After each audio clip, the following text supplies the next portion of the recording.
This is a reading from the poem of the Man God by Maria Valtorta, Volume 5, Episode 625. Jesus appears to the apostles with Thomas. Speech on Priesthood, 9th of August, 1944. The apostles are gathered in the supper room, around the table where the Passover supper was consumed. But out of respect, the central seat, that of Jesus, has been left empty. Also, the apostles, now that there is no longer one who groups and distributes them according to his will, or by choice of love, have placed themselves differently. Peter is still in his place, but Judas Thaddeus is now in John's place. Then comes Bartholomew, the oldest of the apostles. Then James, John's brother, almost at the corner of the table on the right-hand side, with respect to me, who am looking on. John is sitting near James, but on the narrow side of the table. After Peter, instead, comes Matthew, and after him Thomas, then Philip, then Andrew, then James, Judas Thaddeus' brother, and Simon Zealot on the other sides.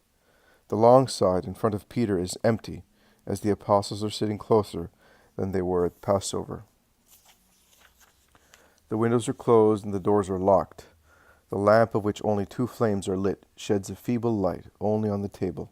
The rest of the large room is in a dim light.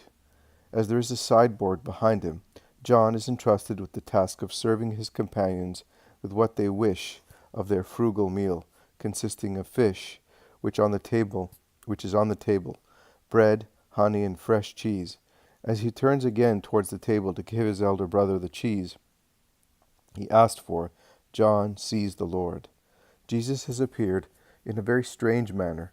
The central part of the wall behind the apostles sitting at the table, a wall all of one piece, except for the little door in the corner, brightens up at about 1 meter from the floor, with a feeble phosphoric light, like that shed by certain little pictures, which are luminous only in the dark at night.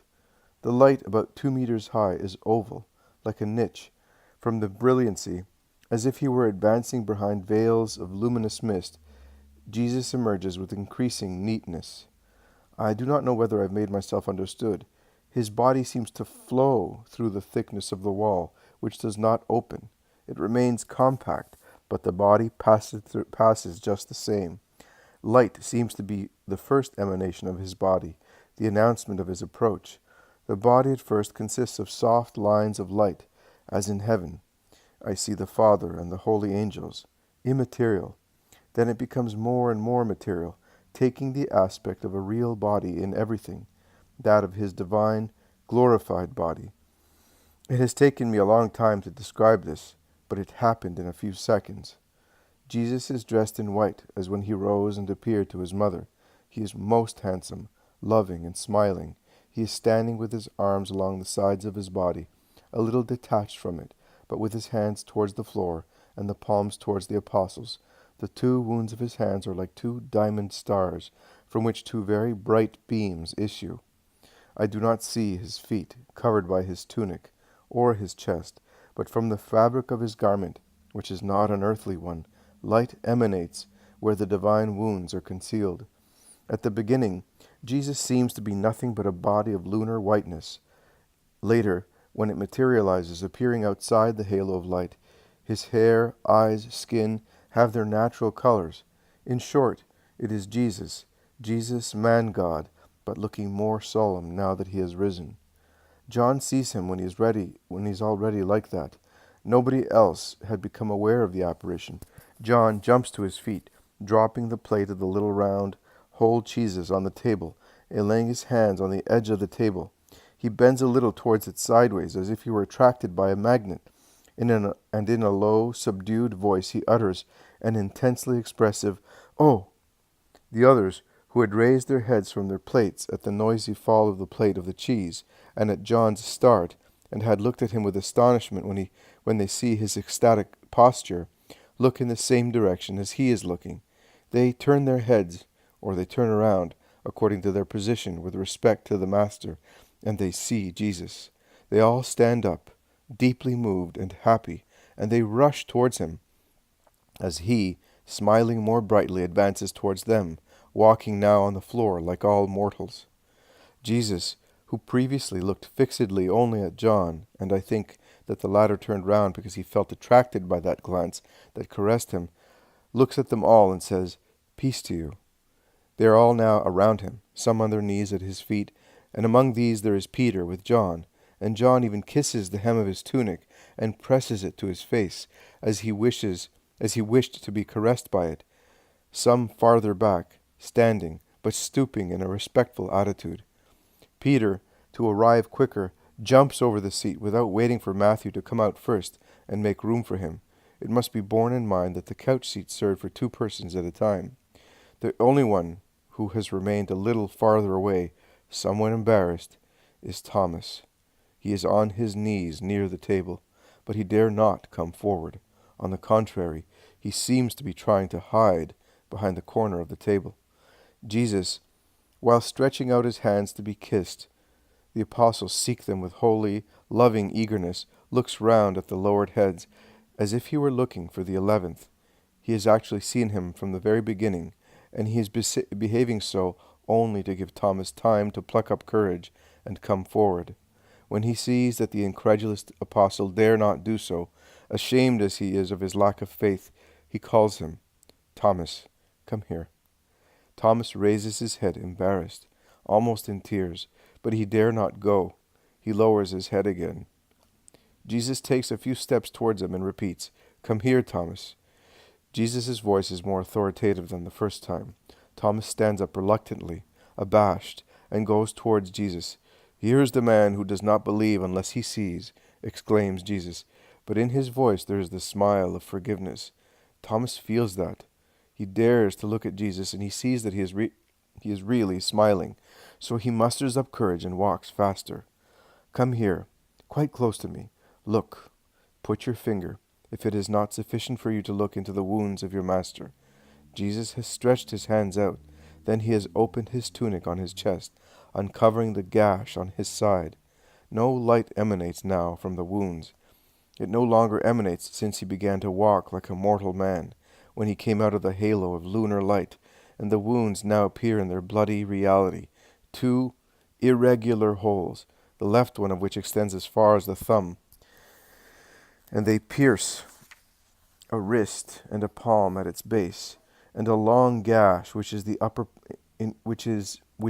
upper part is lightly curved like a circumflex accent on his side.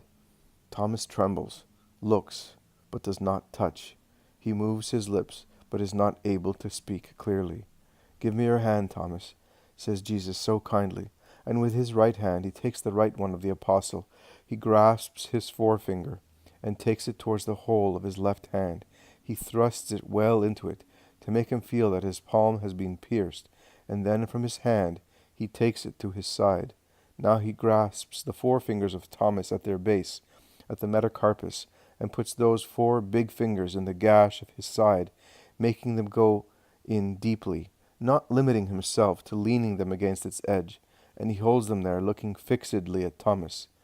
A severe yet kind look, while he continues to say, "Put your finger here. Put your fingers, and also your hand, if you wish so, into my side, and do not doubt, but believe." That is what he says while doing what I have said previously. Thomas, it would appear that the closeness of the divine heart, which he almost touches, has communicated courage to him, succeeds at last in speaking and uttering words, and falling on his knees with his arms raised, and bursting into tears of repentance, he says, "My Lord and my God." He cannot say anything else. Jesus forgives him. He lays his right hand on his head and replies, "Thomas, Thomas, you believe now because you have seen, but blessed are those who will believe in me without seeing. Which reward shall I have to give them if I have to reward you, whose faith has been assisted by the power of seeing?" Then Jesus lays his arm on John's shoulder. He takes Peter by the hand and approaches the table. He sits at his place. They are now sitting as they were on Passover evening, but Jesus wants Thomas to sit next to John. "Eat, my friends," says Jesus, but no one is hungry anymore. Joy fills them, the joy of contemplation. So Jesus gathers together the little cheeses scattered on the table. He puts them on a plate. He cuts them and hands them out, and he gives the first bit just to Thomas, laying it on a piece of bread, and passing it behind John's shoulders. He pours wine from the amphorae into a chalice, and hands it to his friends. This time Peter is the first to be served. Then he has some honeycombs given to him. He breaks them and gives the first bit to John, with a smile which is sweeter than the golden trickling honey. And to encourage them, he eats some of it himself. He tastes nothing but the honey. John, with his usual gesture, rests his head on Jesus' shoulder, and Jesus draws him to his heart, and speaks, holding him so. You must not get upset, my friends, when I appear to you. I am always your master, who has shared with you food and sleep, and who has chosen you because he loves you. I love you also now. Jesus lays much stress upon these last words. You, he continues, have been with me in the trials. You will be with me also in the glory. Do not lower your heads. On Sunday evening, when I came to you for the first time after my resurrection, I infused the Holy Spirit into you. May the Spirit come also to you who were not present. Do you not know that the infusion of the Spirit is like a baptism of fire, because the Spirit is love, and love cancels sins? Therefore your sin of desertion while I was dying is forgiven. In saying so, Jesus kisses the head of John, who did not desert, and John weeps for joy. I have given you the power to remit sins, but one cannot give what one does not possess. So you must be certain that I possess this power in a perfect manner, and I make use of it for you, who must be pure in the highest degree, to purify those who will come to you, soiled with sin. How could one judge and purify if one deserved to be condemned and were personally impure?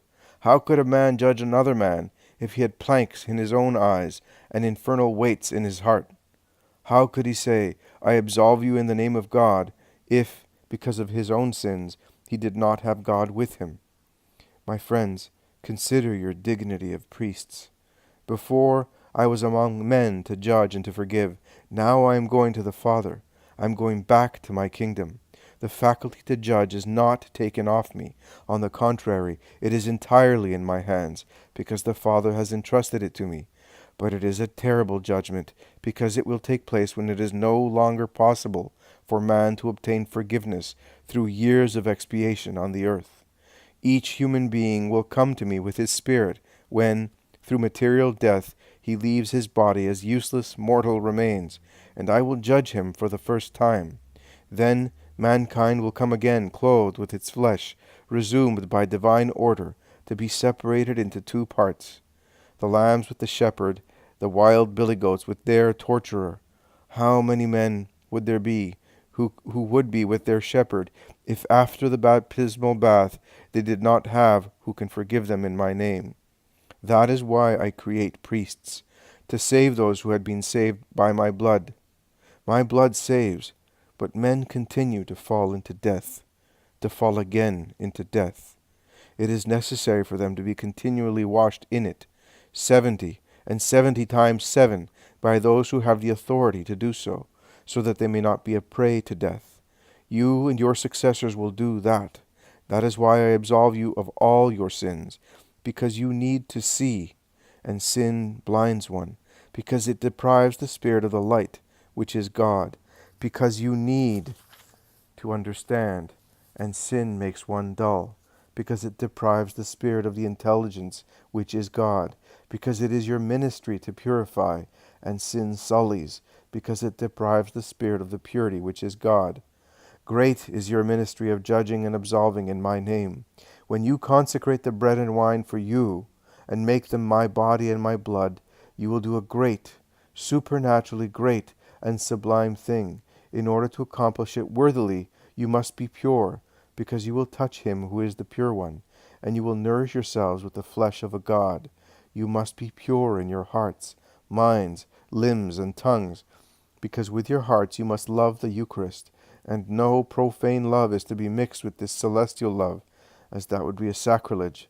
Pure in your minds, because you must believe and understand this mystery of love, and the impurity of thought kills faith and intellect.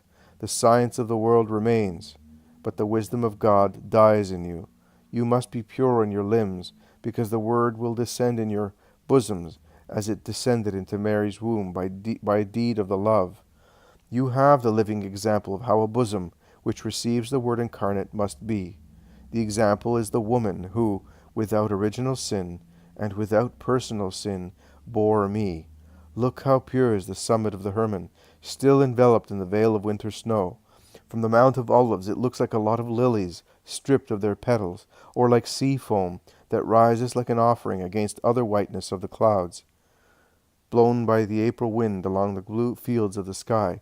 Look at a lily that now opens the mouth of its corolla to a scented smile, and yet both purities are not so bright as that of the womb that carried me.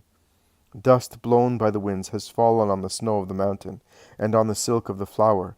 Human eyes cannot perceive it, so light it is, but it is there, and it spoils the whiteness. Even more, look at the purest pearl taken from the sea, from the shell where it was born, to adorn the scepter of a king. It is perfect in its compact iridescence, that is unaware of the desecrating touch of all flesh, as it was formed in the pearly hollow of the oyster, isolated in the sapphire fluid of sea depths.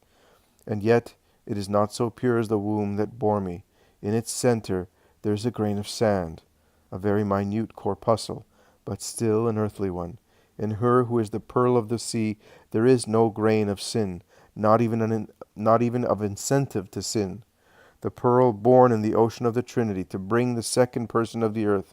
She is compact around her fulcrum, which is not the seed of earthly concupiscence, but the spark of the eternal love, the spark that found correspondence in her, and thus engendered the divine meteor, that now calls and draws to itself the children of God. I, the Christ, the morning star, I give you that inviolate purity as example. But when, as vintagers do with vats, you dip your hands into the sea of my blood, and from it you draw what is needed to cleanse the soiled souls of the poor wretches who committed sin, be perfect, in addition to being pure, in order not to stain yourselves with a greater sin, even more, with several sins, by shedding or touching the blood of a god in a sacrilegious manner, or by failing in love and justice, denying or giving it with a severity that is not of the Christ, who is good to the wicked, to attract them to his heart, and 3 times good with the weak, to encourage them to be trustful. Such severity would be used 3 times undeservedly, because it would be used against my will, my doctrine, and justice. How can one be severe with lambs when one is an idle shepherd? O my beloved friends, whom I am sending along the roads of the world to continue the work that I began, and that will be pursued until the end of time, remember these words of mine.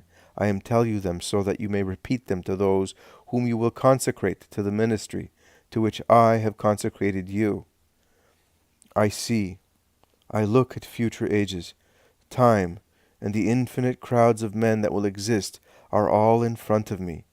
I see massacres and wars, false peace treaties and horrible slaughters, hatred and robbery, sensuality and pride, now and again a green oasis, a period of return to the cross, like an obelisk that indicates pure water among the arid sands of the desert. My cross will be raised with love after the poison of evil has made men rabid, and around it, planted on the edges of healthy waters, there will thrive the palms of a period of peace and wealth in the world. Spirits like deer and gazelles, like swallows and doves, will rush to that pleasant, cool, nourishing shelter to be cured of their sorrows and hope once again. And it will gather its branches close together like a dome as a protection from storms and dog days, and will keep away serpents and wild animals with the sign that puts evil to flight. And it will be so as long as men wish. I see men, women, old people, children, warriors, scholars, doctors, peasants. They all come and pass by with their loads of hopes and sorrows, and I see many stagger because their sorrow is too great, and their hope has slipped off the load first of all, as the load is too heavy, and their hope has crumbled on the ground, and I see many fall on the roadsides, because they are pushed by others who are stronger or luckier, as their weights are lighter. And I see many who, feeling that they are abandoned by those who pass by, and they are even trampled on, and feeling that they are about to die, go to the extent of hating and cursing. Poor children, among all these, struck by life, who pass by or fall, my love has deliberately spread some compassionate Samaritans, good doctors, lights in the night, voices in the silence, so that the weak who fall may find assistance, and once again they may see light and hear the voice that says, "Hope, you are not alone. Over you there is God. Jesus is with you." I have deliberately placed this act of charity so that my poor children may not die in their spirits, losing their paternal abode, and they may continue to believe in me, love, seeing my reflection in my ministers. But, O grief that makes the wound of my heart bleed, as it did when it was opened on Golgotha, but what do my divine eyes see? Are there perhaps no priests among the infinite crowds passing by? Is that why my heart is bleeding? Are seminaries empty? So does my divine imitation no longer resound in hearts? Is man's heart no longer capable of hearing it? No. Throughout ages there will be seminaries and Levites in them. Priests will come out of them, because in the hour of adolescence my invitation will have sounded with a celestial voice in many hearts, and they will have followed it. But other voices will have come later with their youth and maturity, and my voice will have been overwhelmed in those hearts. My voice that speaks throughout ages to its ministers, that they may always be what you are now, the apostles at Christ's school. The cassock has remained, but the priest is dead. This will happen to too many in the courses of ages. Useless, dark shadows, they will not be a lever that lifts, a rope that pulls, a fountain that quenches people's thirst, corn that satisfies their hunger, a heart that is a pillow, a light in darkness, a voice that repeats what the Master says to him. But for poor mankind they will be a weight of scandal, a weight of death, a parasite, a putrefaction, horror. Once again and always I shall have the greatest Judases of the future in my priests. My friends, I am in my glory, and yet I weep. I take pity on these infinite crowds, herds without shepherds, or with too few shepherds. Infinite pity. Well, I swear it on my divinity. I will give them the bread, the water, the light, the voice that those chosen for this work do not want to give. I will repeat the miracle of the loaves and fish in future ages, with few mean little fish, and with scanty crusts of bread. Humble, laic souls, I will give food to many people, and they will be satisfied. And there will be some for those of the future, because I feel sorry for this people, and I do not want it to perish. Blessed are those who will deserve to be such, not blessed because they are such, but because they will have deserved it with their love and sacrifice. And most blessed those priests who will remain apostles. Bread, water, light, voice, rest, and medicine for my poor children. They will shine in heaven with a special light. I swear it to you, I who am the truth. Let us get up, my friends, and come with me that I may teach you again to pray. It is prayer that nourishes the strength of the apostle, because it blends him with God. And here Jesus stands up and goes towards the little staircase.